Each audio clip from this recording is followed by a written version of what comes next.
ఏం చెప్పాడు తెలుసా? నశించిన దాన్ని వెదకి రక్షించడానికి వచ్చాను నేను అన్నాడు.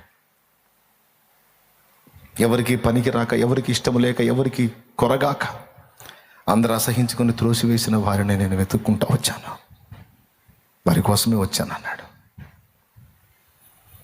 అది నా యేసయ్య మనసు. ప్రైజ్ ది లార్డ్, హల్లెలూయా. ఈరోజు అలాంటి స్థితిలో ఉన్న మనల్ని చేతబట్టాడు యేసయ్య. చావుకు సమీపమై చచ్చిన స్థితికి వెళ్ళిపోతున్నటువంటి అసహ్యమైనటువంటి కుక్కల వంటి మనల్ని చేతబట్టాడు. చేతబట్టి ఇప్పుడు ఎందుకు రెడీ చేస్తున్నాడు తెలుసా?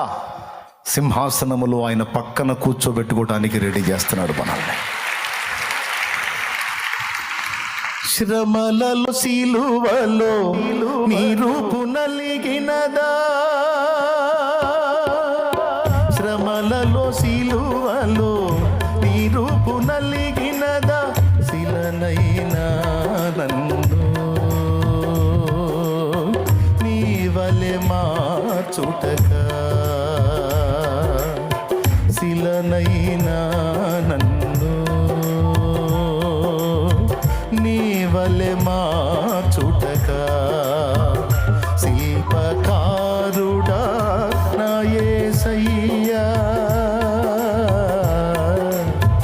మలచుచుంటివా నీ పోలికగా, శిల్పకారుడా నా యేసయ్యా, మలచుచుంటివా నీ పోలికగా.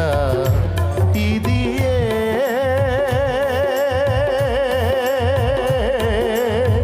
నా ఎడ నీకున్న నిత్య సంకల్పమా, నా ఎడ నీకున్న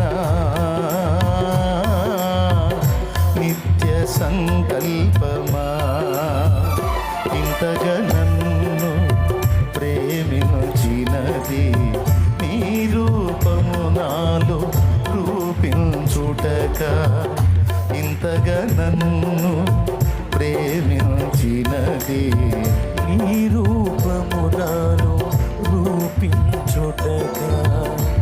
ఇది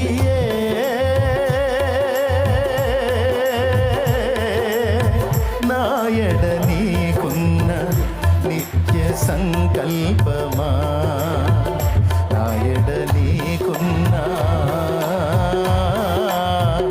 నిత్య సంకల్పమా. దేవునికి మహిమ. ఏమన్నా అర్థమైందా నేను చెప్పింది మీకు? ఎందుకు సిద్ధం చేస్తున్నాడు? ఆయన ప్రక్కన మనల్ని కూర్చుండబెట్టుకోవడానికి.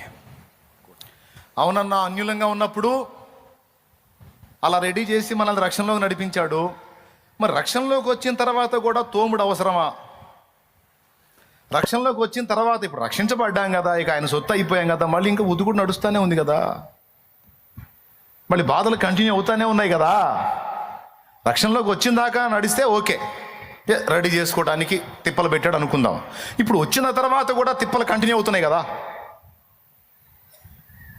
బాధలు వస్తూనే ఉన్నాయి కదా, ఆగలేదు కదా అనే డౌట్ కొంతమందికి ఉంటుంది. ఒక చిన్న ప్రశ్న మిమ్మల్ని అడుగుతా, నాకు ఆన్సర్ చేయండి. ఐగుప్తులో నుంచి ఇశ్రాయేలీలు బయటికి రావడానికి ఎన్ని రోజుల కాలం పట్టింది? పెద్దగా చెప్పాలి. ఐగుప్తులో నుంచి ఇశ్రాయేలీలు బయటికి రావడానికి ఎన్ని సంవత్సరాలు? కరెక్ట్గా మీరు లెక్కేసి చెప్పాలి. కరెక్ట్గా తొందరపడి ఆవేశంగా ఆన్సర్ ఇవ్వకండి. నా ప్రశ్న సరిగా అర్థం చేసుకోండి. ఐగుప్తులో నుంచి ఇశ్రాయేలీలు బయటికి రావడానికి ఎన్ని రోజుల కాలం పట్టింది? పెద్దగా 400. రైట్. ఇంకా 450, 432, 435, 434? అసలు ఎన్ని సంవత్సరాలు? 40 ఏళ్ళ? మొన్న చెప్పా, విన్నారు, చెప్పినా విన్నా కూడా మళ్ళీ మర్చిపోయారు. 430 కాదు, 550 కాదు, ఒక్కరోజు.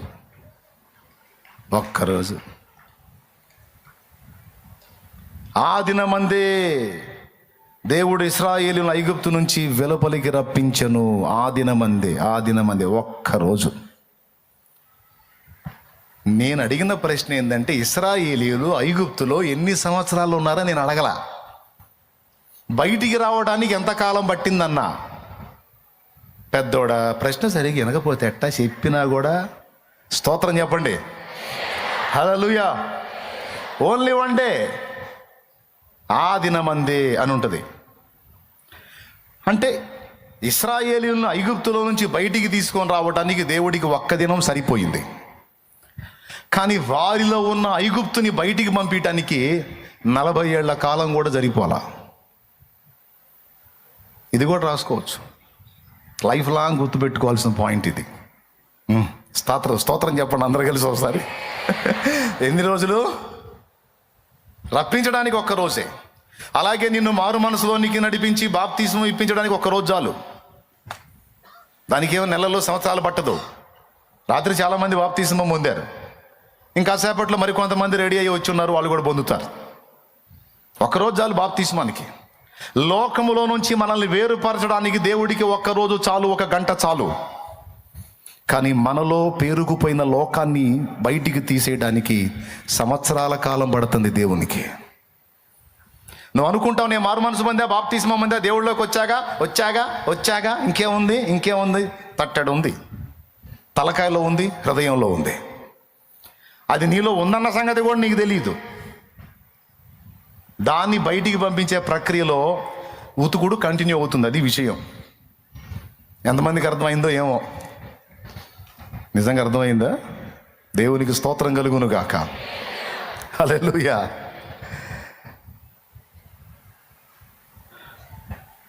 వాళ్ళు చూడండి, ఐగుప్తు నుంచి బయటకు వచ్చేటప్పుడు వాళ్ళ మొత్తాన్ని ఒక ఆట ఆడుకొని దేవుడు బలమైన బాహు చాపి ఇన్ని కార్యాలు చేశాడు కదా అని అన్నీ ఆడు వదిలేసి రావాలిగా.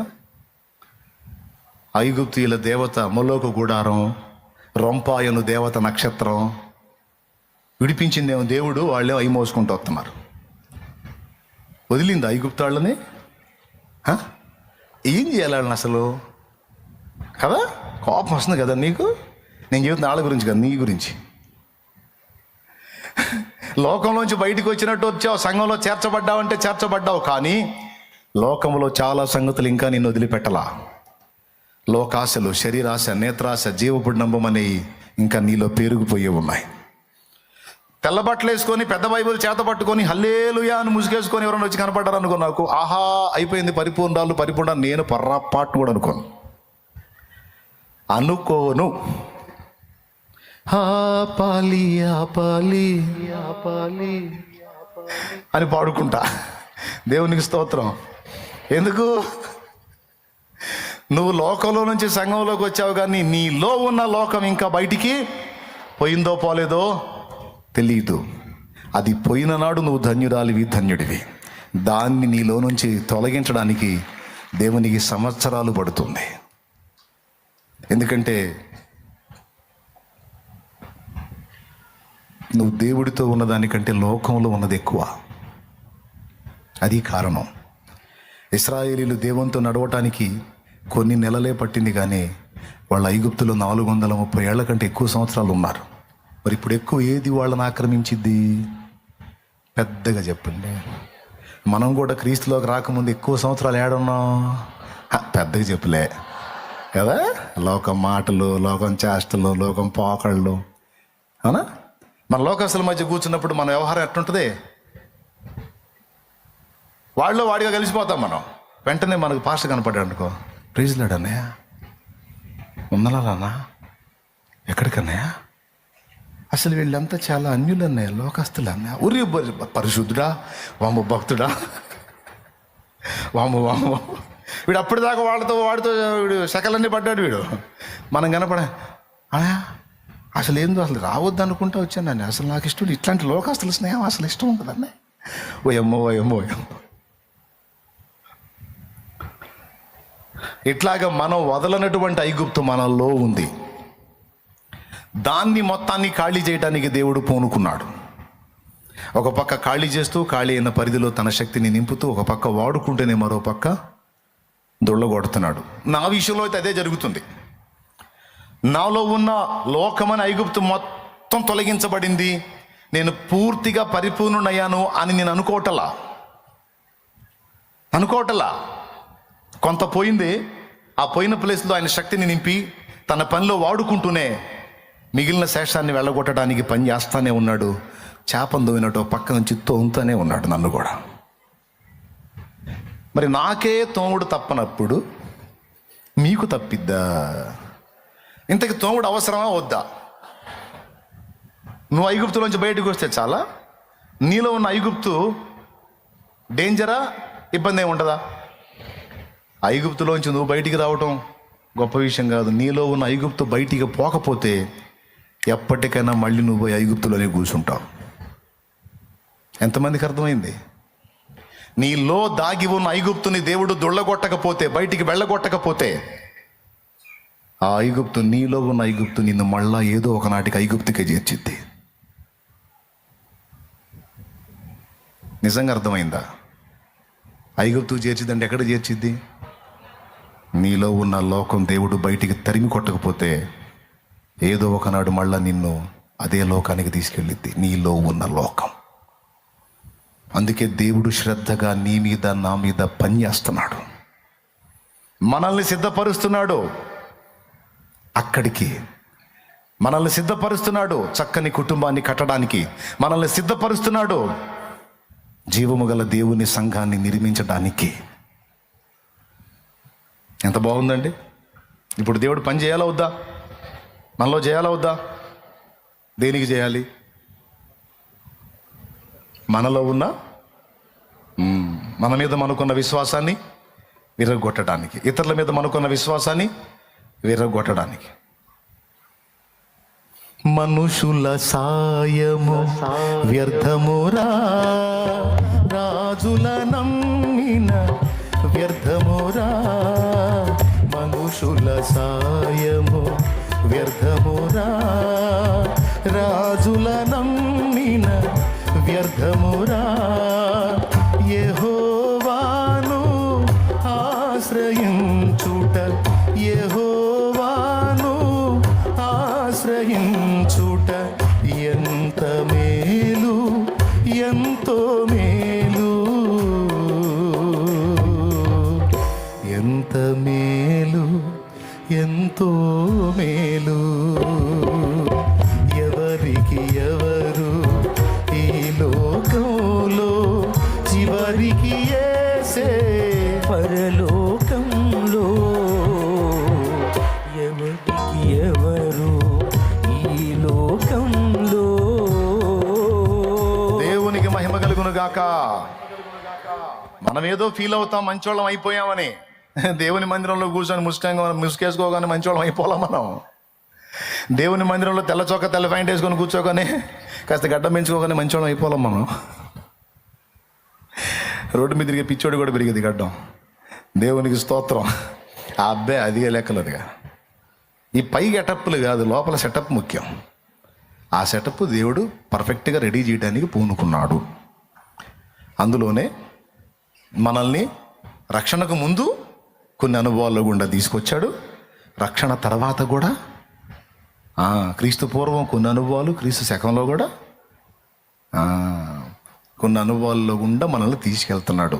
రైటా రాంగా? అవసరమా అనవసరమా? వద్దంటే చెప్పండి, ప్రార్థన చేస్తా. నీలో ఉన్న లోకం బయటికి పోవాలా, లోపలే ఉండాలా? పోకుండా ఒకవేళ నీలో ఉన్న లోకం లోపలే ఉంటే కొద్ది రోజుల్లో నువ్వు పోయి లోకంలో కూర్చుంటావు. ఒకవాడు అంటాడు, ఫుల్గా మంది వేసుకునే చర్చిల్లో ఉంటాడు దేవుడు. దేవుడు ఇక్కడ లేడు, దేవుడు ఇక్కడ లేడా? ఇక్కడ ఉండాలి దేవుడు, ఇక్కడ ఉండాలి. చర్చిలో కాదు, ఇక్కడ. నాకేడున్నాడు చాలేమన్నా. నేను అన్నాను, ఒరే నీకు ఏడ దేవుడు ఉంటే నువ్వు బారు షాపులో ఉండవు. నీకేడ బారుంది. నీకేడ దేవుడు ఉంటే నువ్వు వచ్చి మందిరంలో ఉంటావు, నువ్వు పరిశుద్ధుల్లో ఉంటావు. నీకేడ దేవుడు లేడు, ఏడ బారుంది, రంగు నీళ్ళు ఉన్నాయి. అందుకే లెగితే నువ్వు అడగలాగుతున్నావు. అయస్కాంత గురుత్వాకర్షణ శక్తి లాగినట్లు లాగుతూ ఉందిరా నిన్నది. ఒకవేళ ఇక్కడ దేవుడు ఉంటే ఆయన రెక్కల చలవలోకి లాగుతూ ఉంటాడు నిన్న. ఒకవేళ నీలో దేవుడు ఉంటే, లోకములో నువ్వు వేరుపరచబడ్డావు, నీలో ఉన్న లోకం కూడా నీ నుండి వేరుపరచబడితే నీ నోట ఏముంటుందో తెలుసా? నిన్ను చేరాలి నేనెగిరియాగువల, నిన్ను చేరాలి నేనెగిరియాగువల, నీకై వెలగాలి ఆ నింగిలో తారల, నిన్ను చేరాలి నేనెగిరి ఆగువల, నీకై వెలగాలి ఆ నింగిలో తారల, తేనోళ్ళ కొనియాడినా ఆశయి తీరదే, నిన్నెంత కనపరచినా హృదయమే నిందదే, నజరేయుడ యేసయ్యా, నీ స్తుతి తప్ప ఆనందమే లేదుగా, నా స్థితి మార్చినది స్తోత్ర నిధియే గదా, నీ స్తుతి తప్ప ఆనందమే లేదుగా, నా స్థితి మార్చినది స్తోత్ర నిధియే గదా, దేనోళ్ళ కొనియాడినా ఆశయి తీరదే, నిన్నెంత ఘనపరచినా హృదయమే నిందదే. దేవునికి స్తోత్రం. ఒక ఆశీర్వాదకరమైన కుటుంబాన్ని కట్టేటట్టు నిన్ను దేవుడు తీర్చిదిద్దాలనుకుంటే కొన్ని కఠినమైన అనుభవాల్లో గుండా నిన్ను తీసుకెళ్తాడు. ఒక ఆశీర్వాదకరమైన సంఘము, దేవుని ఇల్లు నీ చేత కట్టించాలని దేవుడు అనుకుంటే కొన్ని ప్రత్యేకమైన అనుభవాల గుండా నిన్ను తీసుకెళ్తాడు. అవి కఠినమైనవి అయి ఉండొచ్చు. అలాగే వ్యక్తిగతంగా నిన్నొక దేవుని ఇల్లుగా మార్చాలి, హేయమైన స్థితిలో ఉన్న నిన్ను సుందరంగా తీర్చిదిద్దాలి అంటే నీలో ఉన్న ఐగుప్తును వెళ్ళగొట్టాలి, లోకాన్ని వెళ్ళగొట్టాలి. ఎందుకంటే నువ్వు ఆయన పక్కన కూర్చోవాలి. రేపు పని ఉంది నీతో ఆయనకి, అది ప్రణాళిక. నువ్వు ఇక్కడే కాదు, అక్కడ కూడా పని చేయాలి. దానికి అనుగుణ్యంగా నిన్ను సిద్ధపరచడానికి చెరుకు మిషన్లో చెరుకును పెట్టి సారం పిండినట్టు పిండి లైన్లో తెచ్చుకుంటాడు. దీనికి నువ్వు నేను మనం ప్రిపేర్డ్గా ఉండాలి, సిద్ధపరచబడి ఉండాలి, హృదయాలను సిద్ధపరచుకోవాలి. ఏమంటావు? దేవుడు అన్యాయస్తుడా నమ్మదగినోడా? ఎంతమంది ఒప్పుకుంటారు? డౌట్ లేదుగా, రైట్. క్రీస్తు పూర్వం అంటే శ్రమలు వేరు, మరి ఇప్పుడు క్రీస్తు శకంలో కూడా శ్రమలు ఎందుకు వస్తున్నాయి? అంటే ఏసైలోకి రాకముందు వేరండి, ఇప్పుడు ఏసైలోకి వచ్చినా కూడా బాధలు ఎందుకు? నోరు తెరిచి చెప్పండి. ఇప్పుడే విన్నారుగా, నీలో ఉన్న అద్ది, నీ మీద నీకున్న విశ్వాసాన్ని, ఇతరుల మీద నీకున్న విశ్వాసాన్ని, టోటల్గా నీ విశ్వాసం ఎటు ఉండాలి? రైట్. నీ లోకం ఎవరై ఉండాలి? అద్ది కాదు, ఆయన నీ లోకం అయిపోవాలి, నీలో ఉన్న ఇతర లోకాలన్నీ వెళ్ళిపోవాలి.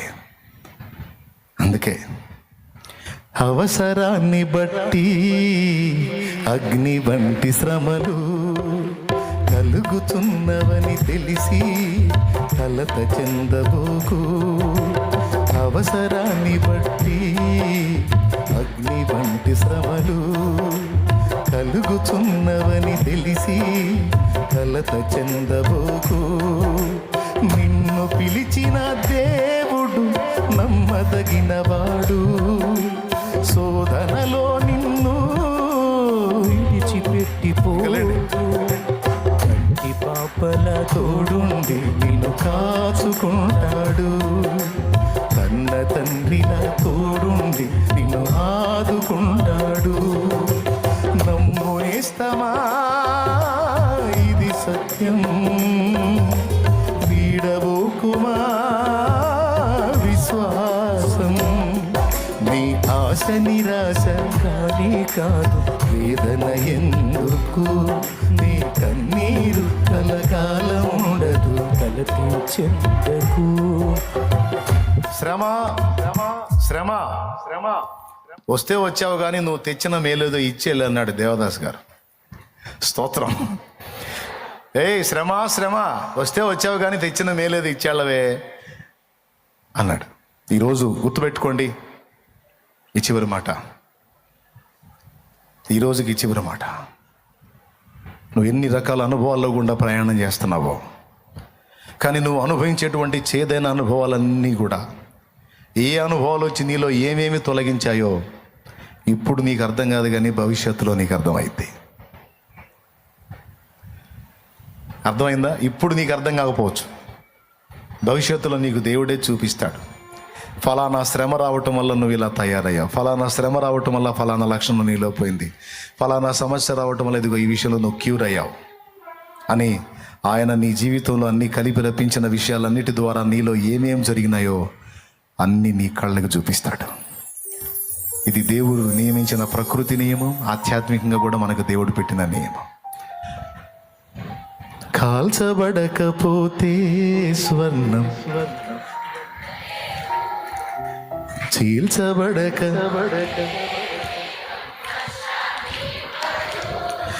దున్నబడకపోతే భూమి పంటనివ్వలేదు, చెక్కబడకపోతే శిల్పం కాదు, శ్రమల కొలిమిలు కాలకపోతే, నువ్వు శ్రమల కొలిమిలు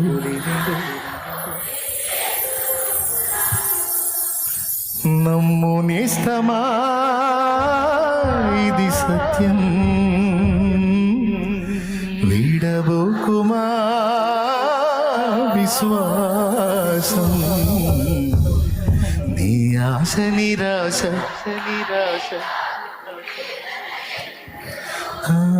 నీ కన్నీరు. దేవుడు నాతో చెప్పేది, రే పిచ్చోడా, కొంత నీలో ఉన్న లోకం పోతేనే ఎంత ఫలం ఉందో చూడరా, మొత్తంగా నీలో ఉన్న లోకమంతా బయటికి పోతే ఆ తర్వాతి ఫలాన్ని ఒక్కసారి అంచనా వేయరా అంటున్నాడు ఆయన. కొంత నీలో ఉన్నది బయటికి పోతేనే ఇంత కార్యం జరిగితే, రే మొత్తంగా నీలో ఉన్నదంతా ఖాళీ అయిపోయి నేను కూర్చుంటే ఇంక పూర్తిగా ఎట్టుంటుందో ఊహించరా. ఎందుకురా కృంగిపోతున్నావు, ఎందుకురా భయపడుతున్నావు, నేనేమన్నా సైకోనా, లేకపోతే నేనేమన్నా శాడిస్టునా నిన్ను ఇబ్బంది పెట్టి ఆనందపడటానికి? నువ్వు నా ప్రాణంరా. నాతో అన్న దేవుడు నీతో కూడా అంటున్నాడు, నా కుమారి నువ్వు నా ప్రాణం, నా కుమారుడా నువ్వు నా ప్రాణం. నువ్వు అగచాట్ల పాలై, అవమానాల పాలై, హేళన పాలై, మరణపు అనుభవాలు రుచి చూడటం నాకు సంతోషం అనుకున్నావా? నాకు ఆనందం అనుకున్నావా? శాపాన్ని నువ్వు అనుభవించడం నాకు సంతోషం ఇచ్చింది అనుకున్నావా? నేనేమన్నా సైకోనా, శాడిస్ట్నా? మరి కానప్పుడు ఎందుకు చేసావు నన్ను ఇట్లా? లోకంలోంచి నిన్ను బయటికి తెచ్చాను, కానీ నీలో ఉన్న లోకం అలానే ఉంది.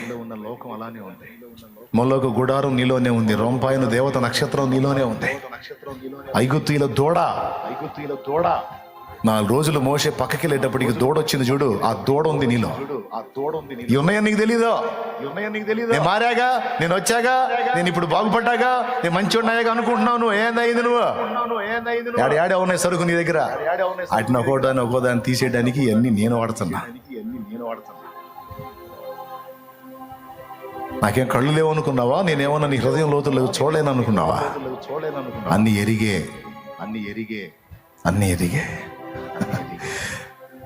నువ్వేం చేయాలి? ఎరిగియున్నానయ్యా నీకేది అసాధ్యము కాదని, తెలుసుకున్నానయ్యా నీవెప్పుడు మేలు చేస్తావని.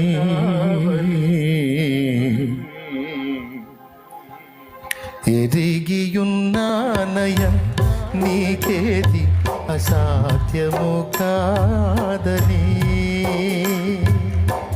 తెలుసుకున్నానయ్యా నీవెప్పుడు మేలు చేస్తావని. మార్పులేని దేవుడ నీవని, మా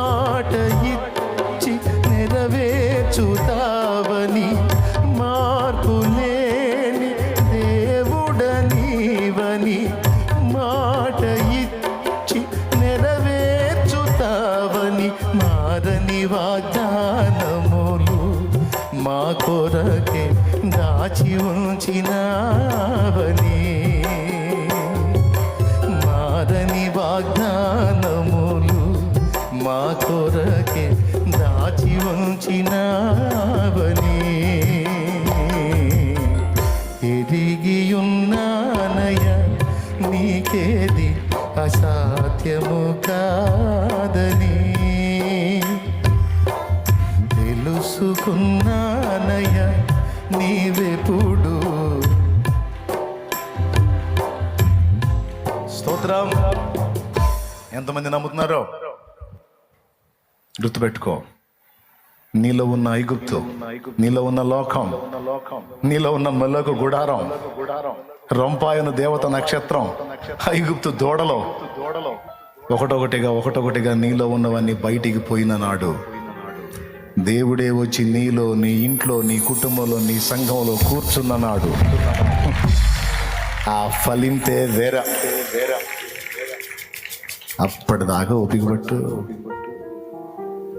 అప్పచెప్పు, నన్ను నేనే నీకు అప్పగించుకుంటున్నా ప్రభువా. తీసుకో, శ్రద్ధ తీసుకో, దృష్టి నిలుపు.